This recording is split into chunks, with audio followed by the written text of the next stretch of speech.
بسم اللہ الرحمن الرحیم۔ آج ایک خصوصی انالیسز کے ساتھ اور ایک خبر کے ساتھ ہم آپ کے پاس آئے ہیں۔ خبر تو انالیسز کے آخر تک ہم روک کے رکھیں گے تاکہ آپ ہمارا پروگرام دیکھتے رہیں اور اسے لائک اور سبسکرائب کریں۔ اور انالیسز ہے یہ جو جلسے جلوس ہو رہے ہیں، اور لاہور میں مینار پاکستان میں ایک جلسہ ہونے جا رہا ہے۔ کہا جاتا ہے کہ مینار پاکستان کے جلسے کے بعد پاکستان بنا، اور مینار اس جگہ اس وقت منٹو پارک تھا اور ظاہر ہے مینار نہیں تھا، اور مینار پاکستان کے پی ٹی آئی کے جلسے کے بعد عمران خان کی وزارت عظمیٰ کی جو کوشش تھی وہ برابر ہوئی، کامیاب ہوئی۔ اب یہ جلسہ جو ہے، اس کے ہدف جو ہیں وہ بعد میں بات کرتے ہیں۔ اس کا نتیجہ کیا نکلنے والا ہے؟ اس کا نتیجہ عین پاکستان کے حق میں نکلنے والا ہے۔ ہم بات کرتے ہیں، ہمارے ساتھ رہیے، ہمارے چینل کو لائک اور سبسکرائب کریں تاکہ آپ کے پاس ویڈیوز ٹائم پہ پہنچتی رہیں۔ میں ہوں طاہر ڈھنڈسا اور آپ دیکھ رہے ہیں ٹی ڈی ڈیجیٹل۔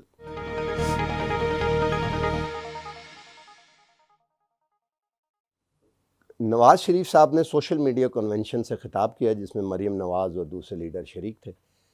اس میں جو بات کہی گئی، نام نہیں لیے گئے، لیکن کھل کے اسٹیبلشمنٹ کا نام لیتے ہوئے فوج کے سامنے آ گئے کہ فوج کو ایک نیریٹو جو ہے اس کے اوپر دیا جا رہا ہے اور آگے بات کی جائے آگے سے چلنے کے لیے۔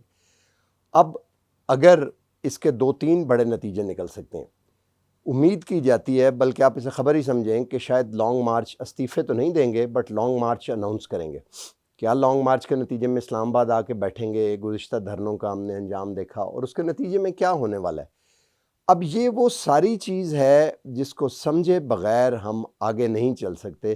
لیتے ہیں ایک چھوٹی سی بریک، اس کے بعد آپ سے بات کرتے ہیں۔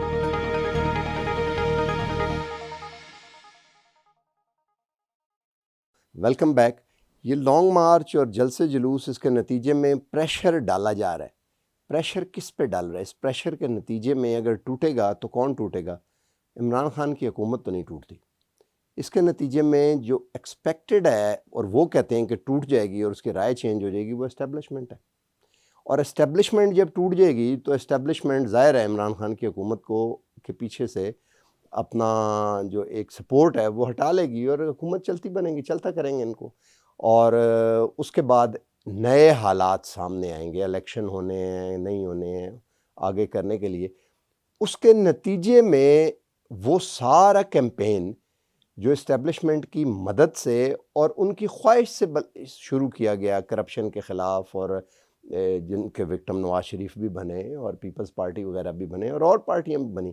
اس سے پہلے کراچی میں اس قسم کا کیمپین چلانے کی مجال نہیں تھی کسی کی، جب تک کہ وہ جو آرمڈ مافیا تھا اس کو ڈسارم نہ کیا جائے۔ تو اسٹیبلشمنٹ نے رینجرز کی مدد سے، جس کے مین سربراہ وہ بلال اکبر تھے جو اب لیفٹیننٹ جنرل ریٹائر ہوئے ہیں، وہ اس وقت انہوں نے شروع کیا، اور رینجرز نے اس انٹینسٹی کا آپریشن کیا جس انٹینسٹی کا آپریشن نصیر اللہ بابر نے کیا تھا، جس کے بارے میں کہتے ہیں کہ 15,000 لوگ مارے انہوں نے ایم کیو ایم کے، اور جس کو بعد میں انہوں نے پھر بحال کر دیا جنرل مشرف نے، اور عشرت الآباد آ گئی، ہمیں سب پتہ ہے تاریخ۔ اب اگر اسٹیبلشمنٹ ٹوٹ جاتی ہے اور ان کو چلتا کرتی ہے تو اس کے نتیجے میں ظاہر ہے وہ کیمپین اور وہ نیریٹو جس کو انڈیا سپورٹ کرتی تھی اس کو تو دوبارہ بحال کیا نہیں جا سکتا۔ اب آپ بات لے لیں عمران خان کی۔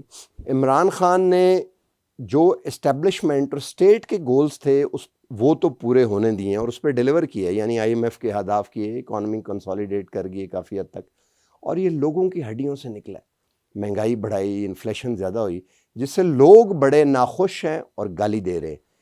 اب اس کنسالیڈیشن کے اوپر آگے بہتری کے امکانات ہیں اور ڈیلیور ہونا شروع ہوگا۔ یہ مہنگائی کا دور مشرف کے دور میں بھی آیا تھا 2007 کے بعد، اور پھر آگے چل پڑا، اور پھر آگے اس کے اب نتائج آنے والے ہیں۔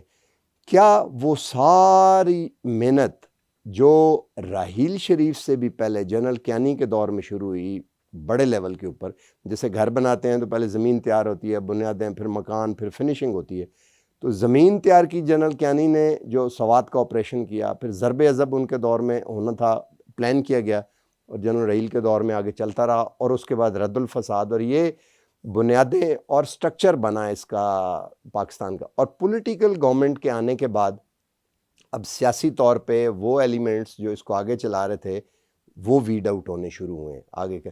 کیا اس وقت اسٹیبلشمنٹ کے گھر جس کو فنش کرنے کا، نوک پلک لگانے کا، بلب لگانے کا، کنڈیاں لگانے کا، چٹخنی لگانے کا، پینٹ کرنے کا وقت آ گیا، اس کو پھر دوبارہ سے ڈیمولش کر دیں گے؟ یہ ڈیمولش کرنا ہی ہے اس گھر کو جس کو دوسرے معنی میں یہ کہا جاتا ہے کہ آپ انڈیا کی بالادستی قبول کریں اور اسرائیل کو تسلیم کر لیں اور چائنا کے کیمپ سے باہر نکلیں. اور دوسرے معنوں میں سلسلہ جو ہے آپ کی جو میکرو لیول پہ ہے وہ مائکرو لیول پہ پلیئرز ہیں. تو یہ ہونے والا نہیں ہے. اب یہ خبر ہے آپ کو جو ہم اس کے بعد میں دیتے ہیں، اگر عمران خان چلتے بنے تو کیئر ٹیکر گورنمنٹ آئے گی اور وہ ایک سیمی مارشل لا کی قسم ہوگی، جس کے نتیجے میں، اور ہو سکتا ہے لمبا بھی چلے وہ 1 آدھ سال یا جتنا بھی. اور مجھے تو اس کے نام کے بارے میں جس کا ہنٹ کیا جاتا ہے کہ کون شخص ہے، وہ نام کے بھی کل کسی نے لیا، لیکن میں نام نہیں ان کا لینا چاہتا اور اشارہ بھی نہیں کرنا چاہتا، حالانکہ مجھے پتہ ہے وہ نام جس کے بارے میں کہا جا رہا ہے. اور وہ پھر گورننس پہ، اور وہ سارا کام جو سیاسی طور پہ نہیں ہو رہا وہ پھر آئرن ہینڈ کے ساتھ کیا جائے گا. مجھے ایک اپنی پرانی بات یاد آ جاتی ہے میری ایک کولیگ کی، اور وہ میں پہلے بھی بتا چکا ہوں، اور وہ بڑی اہم ہے، اور اسٹیبلشمنٹ نے اس سے ایک سبق بھی سیکھا ہوا ہے. جس وقت جنرل مشرف نے 3 سال پورے ہونے کے بعد لیگل فریم ورک آرڈر کا اعلان کیا، تو میں ایک باہر کے چینل کے ساتھ کام کر رہا تھا، چینل نیوز ایشیا اس کا نام ہے. I was the Pakistan correspondent. تو جنرل مشرف کے جو آگا سٹاف تھا، چیف آف سٹاف تھے، انہوں نے صرف فورن جرنلسٹوں کو بلایا، اور پی ٹی وی کا ایک بہت بڑا آڈیٹوریم ہے جسے کہتے ہیں چاغی آڈیٹوریم، وہاں پہ پریس کانفرنس ہوئی. اور انور محمود اس وقت سیکریٹری انفارمیشن تھے، مجھے یاد ہے، اور سب بڑے لوگ وہاں پہ موجود تھے، پولیٹیشنز بھی آپ کہہ لیں اور اسٹیبلشمنٹ بھی ساری کی ساری. Mushaf Ali Mir chief of the air staff جو بعد میں شہید ہو گئے، جنرل قدوئی، اور باقی لوگ بھی جن کا آپ نام لے سکتے ہیں جو اہم لوگ ہیں، وہ سارے موجود تھے. تو اس میں انہوں نے بتایا کہ سپریم کورٹ نے کہا تھا اور لیگل ہم اس کو آگے کر رہے ہیں. تو اس وقت ہماری ایک سینئر کولیگ جو ابھی بھی ہیں پی ٹی وی کے ساتھ ہیں، شاید غالباً ابھی، اس وقت وہ پی ٹی وی کے ساتھ نہیں تھی. اور those were the younger days, آج سے ظاہر ہے 18-19 سال پہلے اگر آپ دیکھیں تو 17-18 سال پہلے، تو کافی پرانا وقت ہے. انہوں نے ہاتھ کھڑا کیا، اور میں ان کا نام بھی بتا دیتا ہوں، کوئی مذائقہ نہیں ہے مجھے ان کا نام بتانے میں.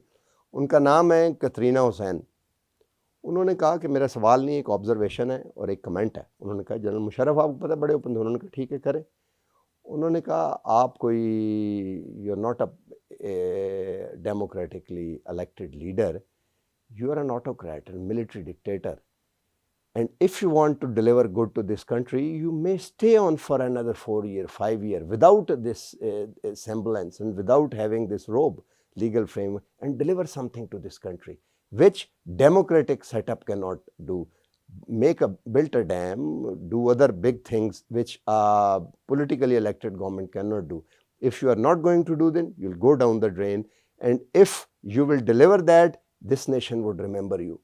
اور ان کا یہ کہنا کہ تو اسٹیبلشمنٹ نے یہ سبق سیکھا ہے کہ اگر جنرل مشرف 3 سال کی بجائے 5 سال اور رک جاتے اور کوئی بڑا کام کر جاتے، for example Kala Bagh dam بنا جاتے، جس کی کنٹریبیوشن 2% جی ڈی پی میں ہوتی، اور اب تک وہ ڈیم مکمل ہوتا اور اپنی قیمت ادا کر گیا ہوتا، اور پاکستان کی جو 1.5% گروتھ ہو رہی ہے، اس میں سے 2% اور گروتھ صرف کالا باغ ڈیم کی وجہ سے آ رہی ہوتی، اور واٹر سیکیور ہوتا ہے، اور بڑا سستا بھی ہے، بنایا ہے، پلان اس کا بنا ہوا ہے، کالونیز بنی ہوئی ہیں. اور بڑا وہ آپ جا کے دیکھیں، میں نے وہ دیکھا ہے کہ وہ تو قدرت نے ڈیم بنا کے تھوڑی سی جگہ چھوڑ دی ہے پانی نکلنے کے لیے کہ اس کے اوپر آپ بند بنا لیں. اور کہا بھی یہ جاتا ہے کہ جب ایوب خان بنانے لگے یہ ڈیم ورلڈ بینک سے، تو کالا باغ ڈیم شامل تھا. تو پاکستان گورنمنٹ نے چلاکی کا مظاہرہ کیا ہے. انہوں نے کہا یہ تو ایک آسان ڈیم ہے، یہ ہم خود بنا لیتے ہیں، ورلڈ بینک کے ریسورسز سے، جو عالمی ریسورسز، ہم تربیلا ڈیم بنواتے ہیں، جو کہ مشکل ہے.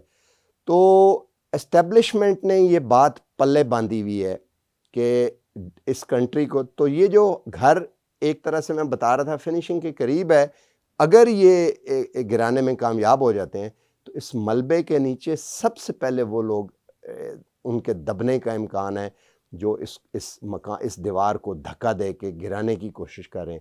اور اس کی وجہ یہ ہے کہ مولانا فضل الرحمان کی ساری سپورٹ جو ہے وہ وار آن ٹیرر اور جہاد کی اس دوران کے لوگوں کی ہے. ہی از ریڈنڈنٹ ٹوٹلی. اگر داعش کے ساتھ تو وہ شامل ہو نہیں سکتے، اور اگر ان کا کوئی اسٹریٹ پاور ایسا ایسا کم ہونا تو ہی از ریڈنڈنٹ. باقی جو نواز شریف انڈیا کے ساتھ والی بات تھی کہ جی ٹریڈ ہونی چاہیے، it's a good thing, trade ہونی چاہیے، وہ دیٹ از آلسو ریڈنڈنٹ، کیونکہ کیمپ میں ہم الگ الگ ملکوں میں چلے گئے ہیں اس وقت. چائنا کا ٹریڈ ہوگی but not on the basis of کہ انڈیا کی جو ہے وہ آپ ہیجمنی قبول کریں. تو اس لیے آگے جو ہونے والا ہے وہ بڑا ہی خطرناک ہے. اور یہ کب ہوگا؟ یہ دسمبر میں نہیں ہوگا، یہ مارچ کے قریب کسی وقت ہونے کے امکانات ہیں، کیونکہ مارچ میں وہ آئینی امینڈمنٹس اور سینٹ کے الیکشن جو کی ایک بیسس ہے وہ شاید کمپلیٹ ہو چکے ہوں گے. اس کے ساتھ اجازت دیجیے، اپنا خیال رکھیے، اللہ حافظ.